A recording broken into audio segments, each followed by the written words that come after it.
ఈరోజు మహిళలకు గౌరవము, మహిళల గురించి మనం మాట్లాడుతూ ఉన్నాం అధ్యక్ష. ఇదే చట్టసభలో ఉన్న ఇంకొక ఎమ్మెల్యే గారు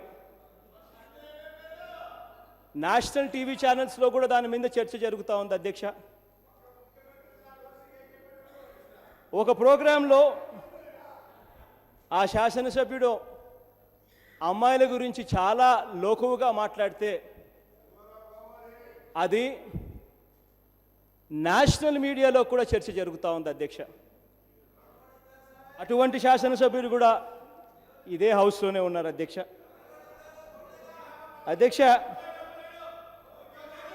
అధికారంలోకి వచ్చిన తర్వాత అధ్యక్ష, ఆశా వర్కర్లు ఉద్యోగాలను ఊడగొట్టారు, అంగన్వాడీలపై ఉక్కుపాదం మోపారు, పెంచిన జీతాలు ఇవ్వండి అని అడగటమే నేరమంటూ వాళ్ళను ఉద్యోగాల్లో నుంచి పెరకండి అని సర్క్యులర్లు పంపించారు. చివరకు డ్వాక్రా మహిళల గురించి చంద్రబాబు నాయుడు గారు మాట్లాడుతూ ఆయన అన్నారు అధ్యక్ష, డ్వాక్రా మహిళలకు చంద్రబాబు నాయుడు గారు ఆయన అన్న మాటలు అధ్యక్ష, 1383 కోట్ల రూపాయలు వాళ్ళకు సంబంధించిన వడ్డీలు ఇక్కడ ఆయన వడ్డీలు కట్టాడట. నేను అడుగుతా ఉన్నా 1338 కోట్లు, ఆయన 13,000 అన్నాడు. అసలు వాస్తవం చెప్పాలంటే ఇదే చంద్రబాబు నాయుడు నేను అడుగుతాను, కొత్తగా ఏమన్నా 1338 కోట్లు వడ్డీలు కట్టడం కొత్తగా మీరేమన్నా ఇప్పుడు మొదలు పెట్టారా అని. గతంలోనే చంద్రబాబు నాయుడు గారు ముఖ్యమంత్రి కాకముందే ఈ డ్వాక్రా రుణాలకంతా వడ్డీ లేని రుణాల పరిస్థితి ఉండేది. దానికన్నా ముందు ఆ దివంగత నేత ప్రీతమ నాయకుడు రాజశేఖర రెడ్డి గారి హయాంలో పావులా వడ్డీకే డ్వాక్రా అక్క చెల్లెమ్మలకు రుణాలు ఉండేటివి. దానికన్నా ముందు చంద్రబాబు నాయుడు గారు ముఖ్యమంత్రి ఉన్నప్పుడు డ్వాక్రా అక్క చెల్లెమ్మలకు రుణాలు బ్యాంకుల్లో 12 నుంచి 14% ఇచ్చేవాళ్ళు అన్న సంగతి మర్చిపోకూడదు అని చెప్పి నేను చెప్తా ఉన్నా. చంద్రబాబు నాయుడు గారి హయాంలో డ్వాక్రా అక్క చెల్లెమ్మలకు 12 నుంచి 14% వడ్డీలు ఇస్తూ ఉంటే ఆ దివంగత నేత ప్రీతమ నాయకుడు రాజశేఖర రెడ్డి గారు ముఖ్యమంత్రి అయిన తర్వాత దాన్ని పావులా వడ్డీకే తెచ్చిన వ్యక్తి ఆ దివంగత నేత ప్రీతమ నాయకుడు రాజశేఖర రెడ్డి గారు. ఆ తర్వాత దాన్ని 0% వడ్డీకి వడ్డీ లేని రుణాల కింద మారుస్తే చంద్రబాబు నాయుడు గారి ఎన్నికల వేళ డ్వాక్రా అక్క చెల్లెమ్మలకు తాను చేసిన మోసం వల్ల చంద్రబాబు నాయుడు గారు కట్టద్దు అంటే అధికారంలోకి రావడం కోసం అని చెప్పి కట్టద్దు అని చెప్పి ఆ రోజు చెప్పి అదే డ్వాక్రా అక్క చెల్లెమ్మలేకి అధికారంలోకి వచ్చిన తర్వాత ఇదే చంద్రబాబు నాయుడు గారు మాఫీ చేయవలసింది పోయి డ్వాక్రా అక్క చెల్లెమ్మలకు ముష్టేసినట్టు 2,400 కోట్ల రూపాయలు ముష్టేసినట్టుగా ఒక్కొక్కరికి 3,000 రూపాయలంట. అది కూడా పెట్టుబడి నిధట. అంటే ఆ పెట్టుబడి నిధి పెట్టుకొని బ్యాంకులు అప్పులు ఇవ్వాలట. ఫర్దర్గా మాఫీ చేస్తాను అని చెప్పి 14,200 కోట్ల రూపాయలు మాఫీ చేస్తాను అని చెప్పిన మనిషి అధికారంలోకి వచ్చిన తర్వాత మాఫీ మాటలు మాట్లాడడం లేదు. ముష్టేసినట్టు ఒక్కొక్కరికి 3,000 రూపాయలంట. అది కూడా పెట్టుబడి కోసం ఇస్తాడట, అప్పు ఇస్తాడట. అధ్యక్ష, ఇవాళ డ్వాక్రా అక్క చెల్లెమ్మల పరిస్థితి ఎంత దయనీయంగా ఉంది అని అంటే, డ్వాక్రా అక్క చెల్లెమ్మలకి ఇవాళ వడ్డీ లేని రుణాలు పోయాయి. కారణం ఏంటంటే వడ్డీ లేని రుణాలు ప్రాంప్ట్గా కడితేనే, టయానికి కడితేనే వడ్డీ లేని రుణాలు వచ్చే పరిస్థితి.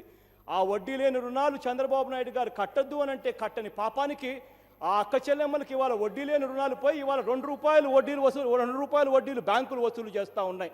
ఇవాళ చంద్రబాబు నాయుడు గారి పుణ్యాన డ్వాక్రా అక్క చెల్లెమ్మల పరిస్థితి ఇది అధ్యక్ష. ఇది గవర్నమెంట్ సర్ప్ అధ్యక్ష. మీ సర్ప్ వెబ్సైట్ చూడండి చంద్రబాబు నాయుడు గారు, ఇది మీ SERP website, society for elimination of rural poverty SERP website అధ్యక్ష. దీంట్లో రూరల్లో 6,80,656 మంది గ్రూపులు ఉంటే ఇందులో ఏ గ్రేడ్లో ఉన్నాయి కేవలం 12.42% మాత్రమే డ్వాక్రా గ్రూపులు ఏ గ్రేడ్లో ఉన్నాయి అని చెప్పే సర్ప్ రేటింగ్స్ అధ్యక్ష. ఇది అధ్యక్ష, ఇది కూడా అధ్యక్ష గ్రూప్ గ్రేడ్ డి అంటే చివరి దశలో ఉన్నాయి. గ్రేడ్ డి అధ్యక్ష. గ్రేడ్ ఏలో ఉన్నది 12.42 12.42%. గ్రేడ్ ఏలో ఉంటే గ్రేడ్ డిలో 52.31% గ్రేడ్ డిలో ఉన్నాయి మీ సర్ప్ రేటింగ్స్. మీ వెబ్సైట్లలో నుంచి వచ్చిన డేటా ఒక్కసారి చూసుకోండి డ్వాక్రా అక్క చెల్లెమ్మల పరిస్థితి ఏమిటి అన్న సంగతి.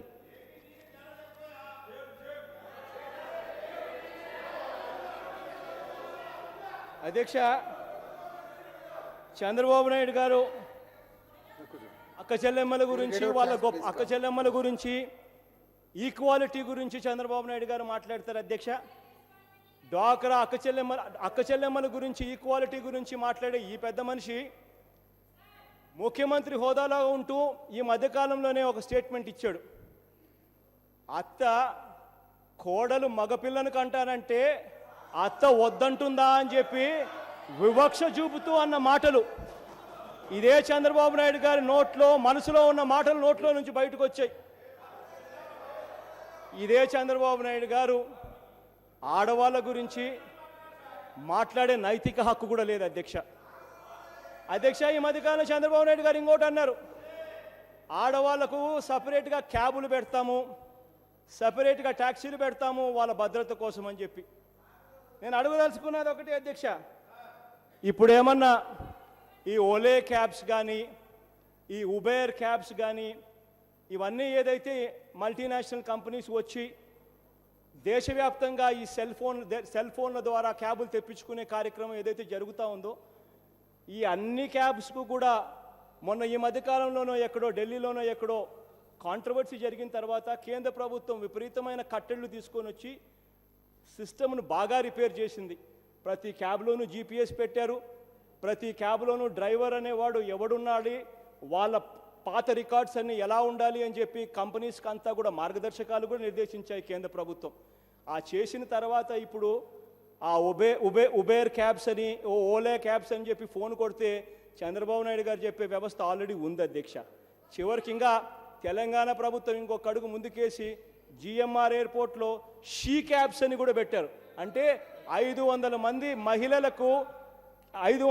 మహిళలకు ట్యాక్సీలు కొనేదానికి డబ్బులు ఇచ్చి మహిళా డ్రైవర్లను కూడా పెట్టి జిఎంఆర్ ఎయిర్పోర్ట్లో షీ క్యాబ్స్ కూడా నడుపుతూ ఉన్నారు. సో చంద్రబాబు నాయుడు గారు ఇవాళ చెప్తా ఉండేది ఏదో కొత్తది, ఏదో ఈయన బుర్రలో నుంచి వస్తూ ఉన్న పెద్ద వినూతమైన ఆలోచన అన్నది అంతకన్నా లేదు.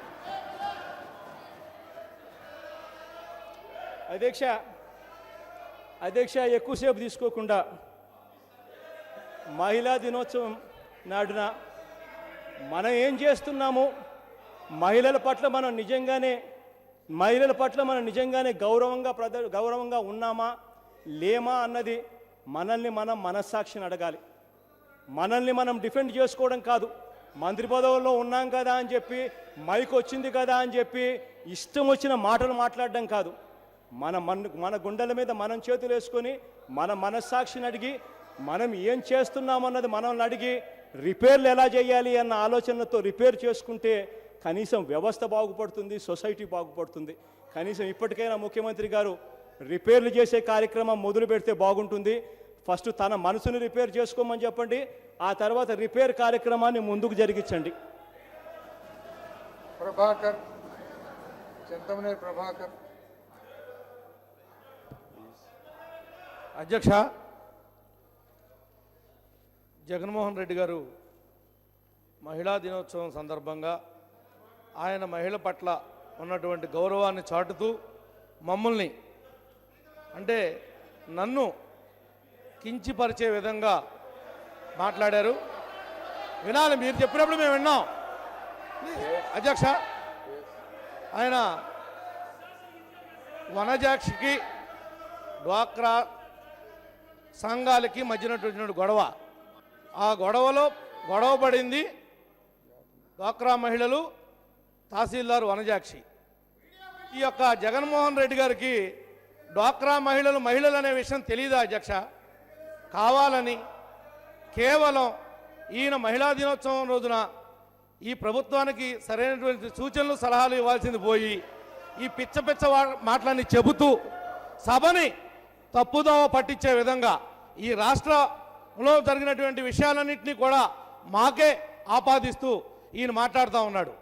ఈయన గనక చిత్తశుద్ధి ఉంటే, నేను గనక వనజాక్షి గారే నా మీద కంప్లైంట్ ఇవ్వలేదు, నేను కొట్టాను ఈడ్చాను అని, ఈ జగన్మోహన్ రెడ్డి గారు ఈ సభని తప్పుదోవ పట్టిస్తున్నాడు అధ్యక్ష. నా మీద ఆమె ఎక్కడా కూడా నేను కొట్టానని కానీ నేను ఈడ్చానని కానీ ఎక్కడా రిపోర్ట్లో రాయలేదు. నా మీద పోలీస్ కేసు నమోదై ఉంది, ఇప్పుడు ఎంక్వైరీ దశలో ఉంది. ఏమన్నా ఉంటే చట్టపరంగా నేను ఎదుర్కొంటాను అధ్యక్ష. కానీ కావాలని ప్రతి శాసనసభలోనూ ఈ విషయాన్ని తీసుకురావటం, నన్ను వ్యక్తిగతంగా కించపరచడానికి ప్రయత్నం చేయటం ఈయనకి ఒక పరిపాటిగా మారింది అధ్యక్ష. ఈయన 11 కేసుల్లో దేశద్రోహం కేసుల్లో ముద్దాయి అధ్యక్ష. ఈయన చరిత్ర అధ్యక్ష. వీళ్ళ నాన్నగారు హయాంలో ఒక ఐఏఎస్ అధికారి శ్రీలక్ష్మి కటకటాల పాలైంది అధ్యక్ష. బోరున జైల్లో ఏడ్చింది అధ్యక్ష. అందులో మనందరం కూడా చూసాం అధ్యక్ష. ఈయన మహిళల పట్ల గౌరవం గురించి, మహిళల గురించి మాట్లాడే నైతిక హక్కు ఉంది.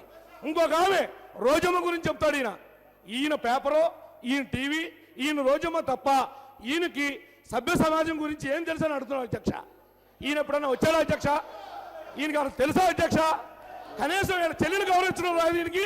ఈయన మహిళల గురించి మాట్లాడే హక్కు ఎక్కడది అధ్యక్ష? ఈయన చెల్లినే గౌరవించడం రాదు ఈయనకి. Eshwari please please. ధన్యవాదాలు అధ్యక్ష. ఈరోజు చాలా ప్రాధాన్యతతో కూడుకున్నటువంటి రోజు.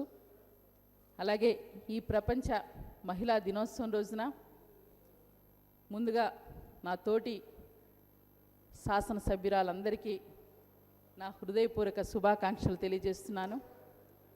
అలాగే రాష్ట్రంలో, దేశంలో ఉన్నటువంటి మహిళలందరికీ కూడా మహిళా దినోత్సవ శుభాకాంక్షలు తెలియజేస్తూ, అదేవిధంగా ముఖ్యంగా మా గిరిజన ప్రాంతంలో ఉన్నటువంటి మహిళలకు ప్రత్యేక శుభాకాంక్షలు తెలియజేస్తున్నాను అధ్యక్ష. నిజంగా